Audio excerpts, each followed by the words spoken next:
Polisi inawezekana wamefanya kazi ya shetani juu yako Mwandambo ili wakusaidie unamtii Mungu. Hao vijana wachokonozi wameacha kuchokonoa. Wameacha kuchokonoa kwa sababu walipochokonoa wakachokonolewa. Nimeizungumza kashfa dhidi ya dini. Nimeitoa kashfa dhidi ya dini. Hilo najutia. Hilo sijisikii nalo na silipendi kwa sababu nilifanya nikifikiri ni nzuri. Lakini baadaye nikaona kwamba huku nilikoingia sio kwenyewe. Si kwenyewe huku. Uliona nini? Niliona impact kwa watu wanavyonilaumu. Basi nikaona vitu ni vizuri kuachana navyo. Yeah. Okay. Kwa sababu dini ni mifumo iliyoingia katika jamii ambayo hata ukienda nayo kinyume, jamii inakuona kama wewe ni mtu mwovu sana. Yeah. Katika Timotheo wa kwanza sura ya kwanza na mstari wa 20 imeandikwa kusema, katika hao wamo Himenayo na Iskanda ambao nimempa shetani watu hao ili shetani awafundishe au ili wafundishwe wasimtukane Mungu. Iskanda na Himenayo Paulo alimkabidhi shetani ili shetani awafundishe wasimtukane Mungu. Mwandambo, pole sana, lakini bado wewe ni shujaa. Hata hivyo, Waswahili wanasema supu ya mbwa ni tamu ikinywewa ikiwa ni ya moto. Yaliyokuta wakati huu kwa sehemu kubwa utakiwa unapewa tu pole na pongezi kwa uthubutu wako. Hata hivyo, wakati huu unaweza ukatumika vizuri kuwafundisha na watu wengine. Wawe na akiba ya maneno. Komedi zako kwa asilimia kubwa zina faida kubwa, zina matokeo makubwa mazuri kuliko mabaya. Unatumia mifumo ya kikomedi lakini kuonyesha upendi watu wao wanaonewa, upendi dhuluma. Kiukweli komedi zako zinaonyesha uzalendo, ni mtu wa kupongezwa. Lakini kwenye tumaeneo ambato ulipatia umaarufu, uliingilia, hako kanahitaji spana kidogo, ili wewe na watu wengine wakati wowote baadaye wasije wakapita hapo. Kama ulivyokiri, umepata umaarufu zaidi kupitia kashfa ya kukashfu kitu ambacho kinge kufundisha kuhangaika na kitu nachoweza kusimama nacho wakati wote. Dini, nimewahi kutoa ufafanuzi na nitaweka vipande mbalimbali vya nyuma ambavyo nimewahi kusema dini ni mtakuja. Dini ambayo umeitukana wakati mwingi ndio mkusanyiko unaweza kukushauri jambo unaloliona sawa machoni pako, lakini mwisho ni la aibu au la mauti. Yaani ndio mkusanyiko, kazi yake ni kuidhinisha hayo mawazo unayokuwa nayo, kukuidhinishia kwamba haya ni mazuri na mwingine aliwahi kufanya hivi akafika hapa, au haya ni mabaya. Kitabu cha Biblia kimebeba historia za mapito mbalimbali ambavyo watu waliwahi kufanya. Inakuonyesha kwamba kuna mtu aliwahi kupita kwa sura kama hii ya kwako, aliumia, kwa usipite. Jambo la pili, dini nimesema mara kadhaa ni mkusanyiko wa kuhamisha ulioyabeba wewe, unavyochukulia mambo wewe, kuwafanya na wengine wachukulie hivyo, ili hata wakati wewe usipokuwepo wawepo wanaoweza kuyabeba hivyo. Kwa ni vitu ambavyo Either sijui kama ndo ulikuwa unatafuta pa kupitia pa kutokea, lakini mwanadamu hasa mwanaume unapata umaana zaidi kama utakuwa unasimama na kitu ambacho mvua inyeshe jua liwake, ulivyokisema ndivyo. Na kazi ya dini ni kukufanya hivyo, kwamba uwe na kitu ambacho jua liwake mvua inyeshe, wewe ni huyo. Ulichokikataa jana unakikataa na leo, ulichokipinga jana unakipinga na leo. Sio tu kidogo ukatikiswa kidogo. Hiyo ni akili ambayo mara nyingi unakuwa kama anyway. Ninachojua watu wanasema Mwandambo chizi, mnasema naye nini? Hapana, Mwandambo ana akili zote, na karibia wanadamu wengi tu, kama wajageuka taira kichaa. Wanadamu wote wana akili zote, ila wanaamua kuishi kana kwamba hana akili, kwa sababu anaona, anahisi ni njia ya kujifurahisha au njia ya kupata kila dhanicho nacho kwamba ni maisha. Kwa hiyo tunaweza tukaweka mfano wa chizi, lakini tuongee na mtu ambaye wewe sio chizi. Naongea habari za Mwandambo, na mfano naweka hapa mbele utakuwa pia na wale vijana waliokuwa wanaitwa wachokonozi. Wanaitwa wachokonozi, lakini wameacha kuchokonoa kwa sababu walikuwa wanachokonoa na vitu ambavyo vingewalinda wanapochokonoa. Sijui nisemeje, lakini nimewahi kuambia mnauelewa mbaya kuhusu neno Mungu, kuhusu neno dini, na mnatukana kitu ambacho kesho na kesho kutwa utapotea wewe. Hicho unachokiita dini utakiacha, kina nguvu, utaaibika wewe.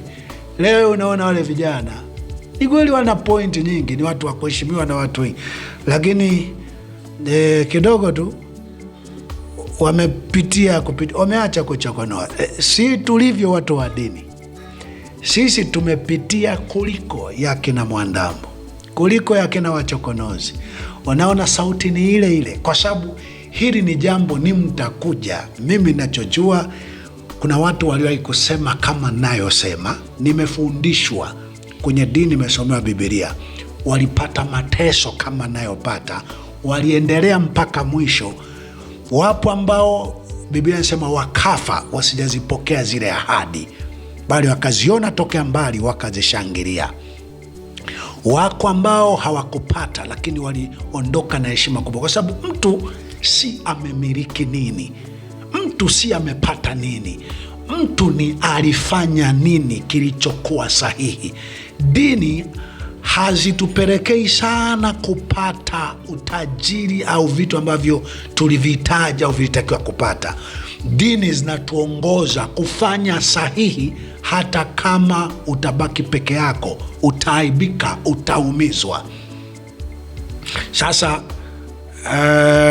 vijana wachokonozi wameacha kuchokonoa.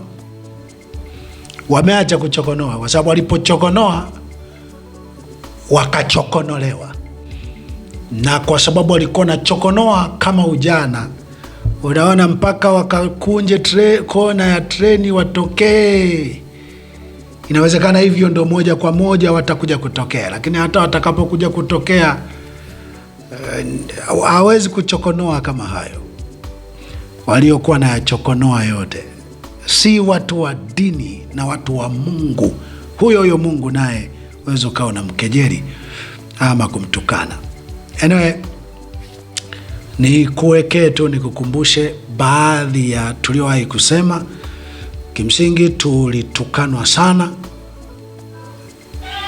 na inawezekana bado utaendelea kutukanwa sana, lakini dini, Mungu ni mtakuja. Watu kama hao Paulo alimkabidhi shetani awafundishe kumtii Mungu. Inawezekana polisi, pamoja na mengine yote, pamoja na ubaya wao wote, kwa sababu sasa wajazidi ubaya wa shetani, inawezekana wamefanya kazi ya shetani wakusaidie unamtii Mungu. Polisi inawezekana wamefanya kazi ya shetani juu yako Mwandambo, ili wakusaidie unamtii Mungu. Niweke baada ya klipu ambazo tulishawahi kuongea. Asanteni.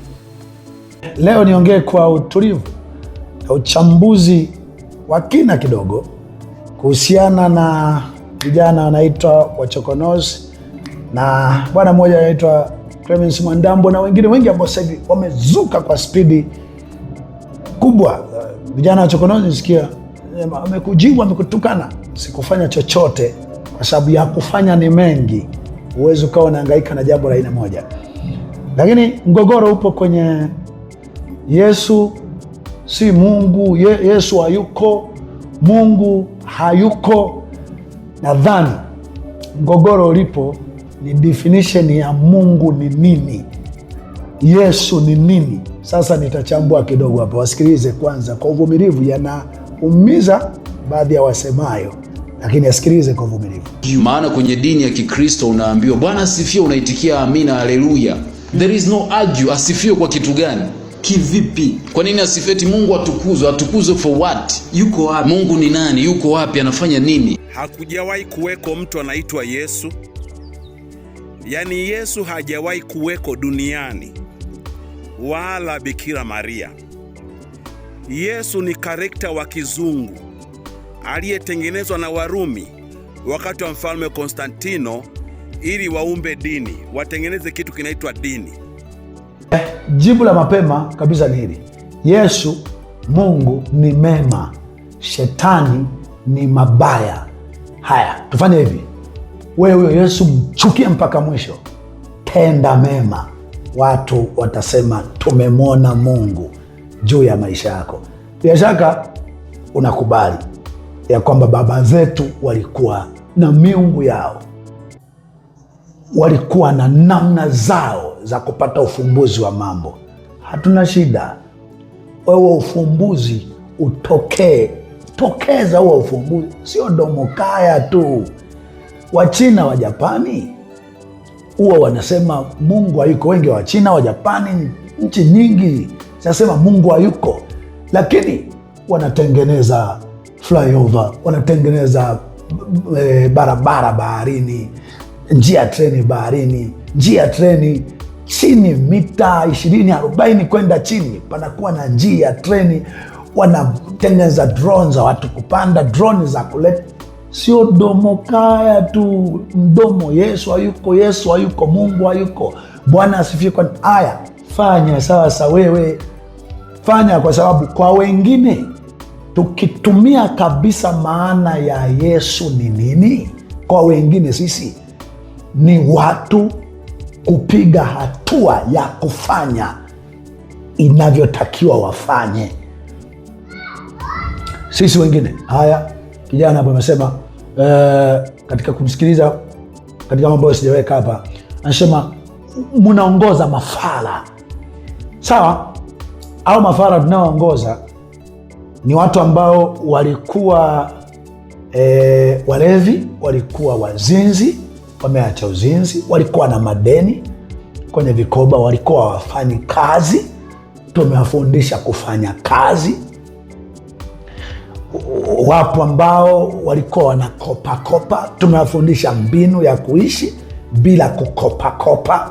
Sasa wapo walio na maduka yao, wapo walio na magari yao, wamejenga nyumba zao, lakini kabla uko nje, kabla wajaingia katika ufala, walikuwa na madeni kila kona, walikuwa wanadundana kwenye ndoa zao, walikuwa hawakai na wake zao, hawakai na wanaume, hawashikiki kwa wazazi wao na familia.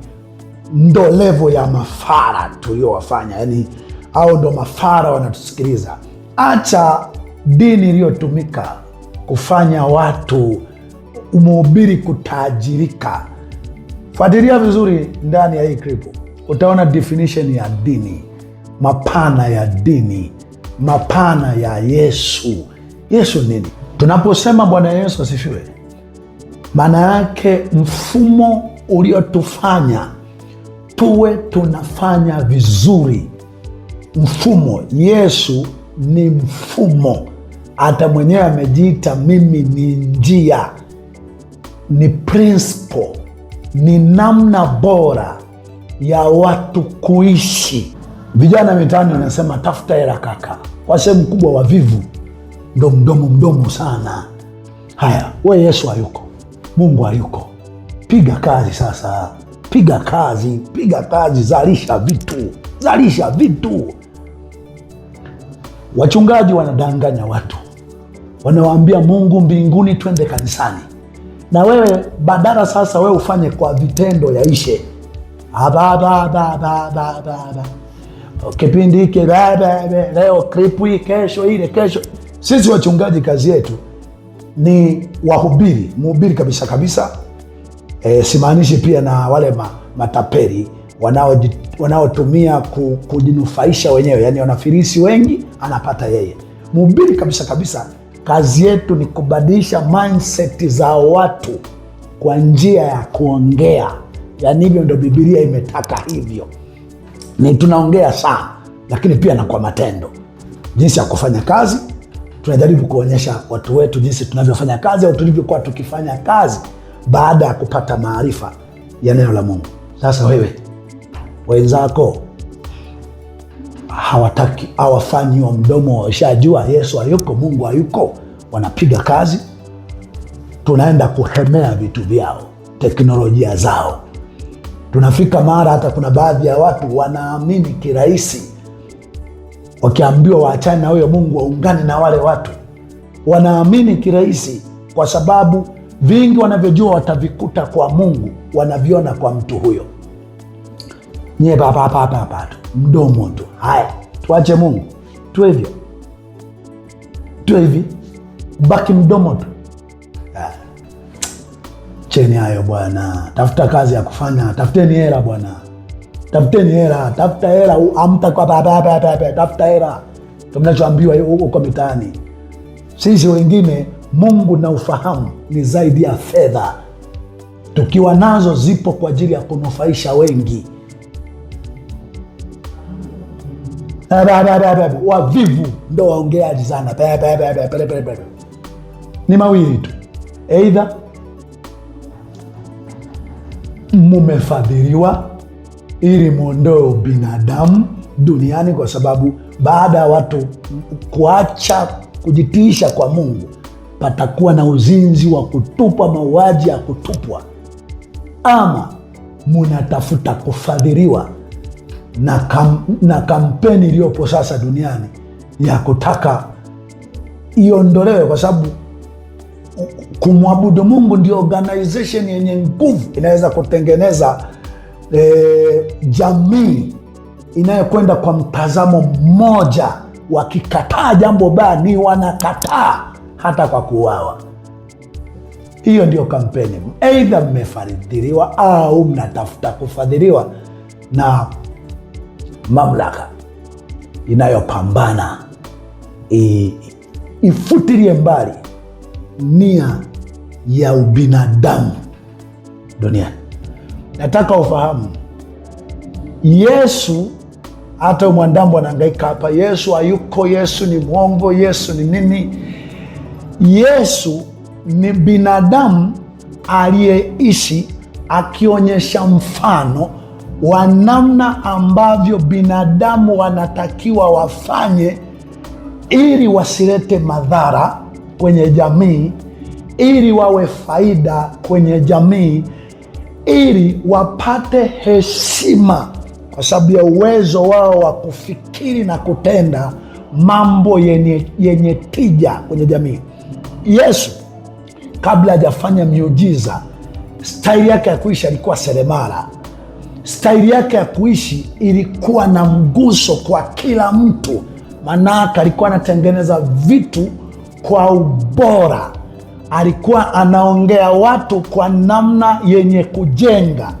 Yesu ni system, na yeye mwenyewe amejisema mimi ni njia ya kwenda mbinguni. Pengine nyingine inalovuruga ni mbinguni ni wapi?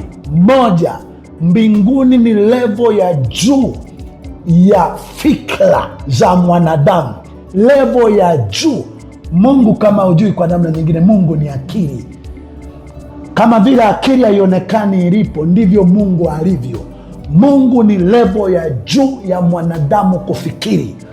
Ukienda ndani kabisa, Mungu ni ulimwengu usioonekana unaooperate na kuuendesha ulimwengu unaoonekana, kama ilivyo akili. Akili ukipasua humu kichwani hautaikuta, utaukuta ubongo, hautaikuta akili. Utaikuta mishipa ya fahamu, hautaikuta akili. Akili iko wapi? Ukijua akili iko wapi, utajua Mungu yuko wapi. Haya, nirudi. Yesu, Mungu ni matendo mema. Yeyote afanyaye matendo mema, Yesu asifiwe, apongezwe, aheshimike. Manake uliyefanya vizuri, aliyefanya vizuri aheshimike, apongezwe. Kumwenzi. Kwa nini watu wamwenzi Yesu? Kwa nini tumwenzi Yesu? Kwanza ni binadamu, miongoni mwa binadamu waliofaulu sana kuishi vizuri. Nimekwambia hivi, Yesu ni mema. Matendo yoyote mema ni Mungu, matendo yoyote mema. Ndio maana mtu akifaulu masomo, akifanikiwa, akapata kwenye biashara yake, akapata kwenye migodi, akapona ajali, akafanyaje, automatically asema asante Mungu. Mtu akiferi, akivunjika miguu, akapata ajali, akafa, akaferi masomo, akapata hasara, akaumia, automatically watu wanasema pale shetani amejiinua. Kwa nataka ujue shetani ni mabaya, Mungu ni mema. Sasa basi, fahamu, inapofika mahala kwa mfano Mwalimu Nyerere, Mandela na watu wengine wote, taje wa Afrika, walikuwa na maamuzi mazuri juu ya watu wao, kiasi kwamba karibu kila, awe wa Chadema, awe wa CUF, awe wa wapi, kila anayetaka kujenga hoja yake, wengi wao, ni kweli wapo wanaompinga Nyerere. Sababu mwanadamu kama na Mungu mwenyewe tunamtukana, mnamtukana matusi hayo, sidhani kama mwanadamu mwenzenu naweza wakamkubali yote. Kwa hiyo wewe jua tu, wapo mnaonitukana, wapo wanaonipenda, wapo wanaowachukia na kuwaona waajabu ajabu, lakini pia wapo wanaowapenda. Ndio maana mna pongezi za kila namna. Halikadhalika watu kama Nyerere, sehemu kubwa ya wanasiasa wote wakitaka kukubalika, lazima waseme kama alivyosema Mwalimu Nyerere, kama alivyotaka Mwalimu Nyerere. Manake Mwalimu Nyerere ni mtu wa kusifiwa, wa kuheshimika, na yeyote atakayefanya kama Mwalimu Nyerere atasifiwa, atapongezwa kama Mwalimu Nyerere alivyofanya. Kama Mandela na mtu yoyote utakayekuwa ukimsifu. Tutoke huko, tuje haya, tufanye Yesu hayuko, Mungu hayuko.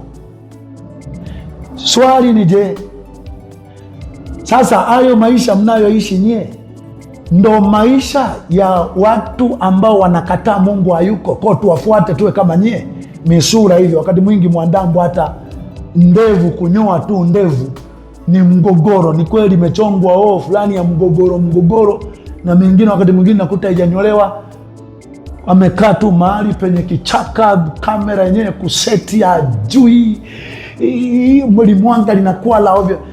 Sasa tuseme Mungu hayuko, tuje tuwe kama nyie.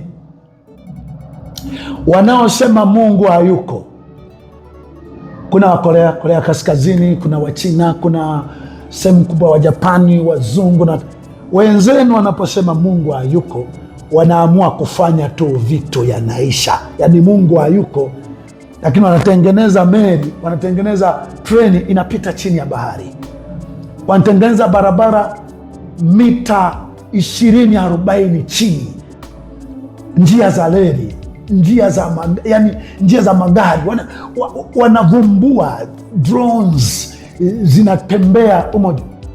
Nyie domo kaya tu, Mungu hayuko, Mungu hayuko. Fanya vitu sasa, limdomo tu, bado haliliwi. Ukitaka ujue Mungu kabisa, Tuje kwenye definition ya Mungu kabisa kwenye Biblia. Uitake usiitake, Biblia ina definition ya hicho unachotaka kitokee. Tuone iliposema dini, wadini waongo, Biblia ni uongo. Haya ambayo yameagizwa watu wa dini wayafanye, wewe kwenye maneno yako huko hautaki mambo yafanyike haya. Nisome dini, niachane na Yesu, niachane na Mungu.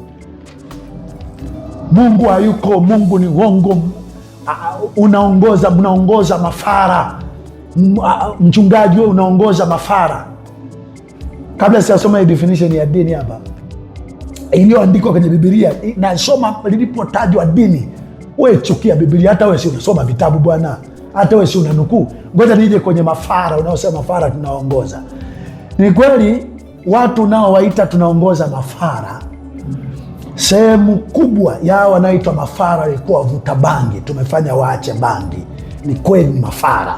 Sehemu kubwa ya wanaoita mafara walikuwa na madeni kwenye vikoba. Mfano wa mimi nimewafundisha kuishi bila kukopa na kujitegemea. Wapo waliojenga nyumba zao, wapo wanaoendesha mitaji mikubwa ya fedha ya mabilioni ya mamilioni ya fedha, lakini zamani walikuwa na kopa. Wapo waliokuwa na migogoro kwenye ndoa, wakai na wake zao, wanashinda wanadundana kwenye ndoa zao sasa zimetulia. Wapo waliokuwa majambazi, waliokuwa wezi, waliokuwa machangudoa wa kujiuza. Sawa, wameacha hayo, wanafanya biashara zao, wanafanya kazi zao, sasa ni mafara. Haya, wewe ambao sio mafara, unaowatengeneza kwa sababu ya akili nyingi ulizo nazo, wanafananaje? Mnaongoza mafara, wanaowakubali ni mafara. Nye vijana, angalia pia hata maisha yetu, mipangilio yetu. Akina Sulemani walipotumia hekima ya Mungu, walijenga miji na mazingira ambayo watu wote duniani walienda kuhiji, kushangaa na kujifunza. Swala ni kwamba sehemu kubwa ya wanaotumia jina la Mungu wamelitumia kwa ajili ya kupora watu ili wajilimbikizie wao mali. Kwa sababu hiyo nafikiri Mungu hata kwepo. Elimu ya Kiafrika kwa sehemu kubwa inatengeneza wanaoweza kuiba bila kukamatwa na sheria. Inatengeneza watu watakaoleta ugumu katika uzalishaji, watakaoharibu, watakaofirishi. Kwa sababu hiyo elimu haipo kabisa duniani. Elimu ipo. Dini na watu wanaotumia Mungu kujinufaisha na kufirisi waumini wengi, haimaanishi Mungu hayupo.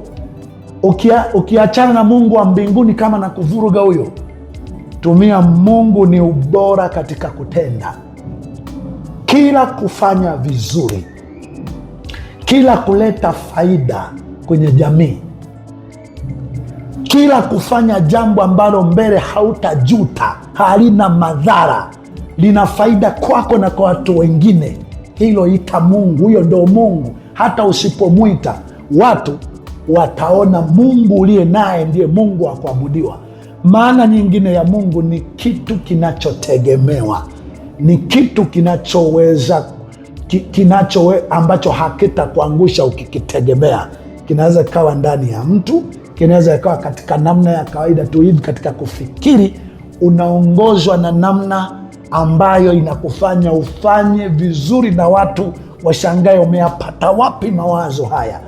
Ni kitu ambacho kuna watu wanasemaga, mimi nikikaa chooni ndo napata feeling nzuri, mimi nikilala, ile engo, yule rafiki, yule mtu anayekuongoza kufanya vizuri kwa namna inayoleta tija na faida kwenye jamii, hicho ndo kitakachoitwa Mungu. Ukikubali palikuwa na miungu kwa wazazi wetu, kwa wazee wetu wa Kiafrika, ni miungu iliyokuwa inalenga mambo kufanikiwa. Tukiita Mungu wa Israeli, manake Mungu aliyewafundisha watu namna bora. Alikuwa kwa mtu, alikuwa kwa Musa. Musa aliishi vizuri, akachunga vizuri mifugo ya Yethro, aliwaokoa mabinti wa Yethro katika maonezi, aliwaamua Wamisri wasiwaonee Waebrania, akiwaambia na hawa ni binadamu kama nyie, usilopenda kutendewa usimfanyie mwingine. Lifestyle ya Musa ndiyo huyo Mungu hewa unayemjua alimwongoza Musa awafundishe na Israeli wawe na huruma juu ya watu wengine, wasilopenda kutendewa wasimtendee mwingine.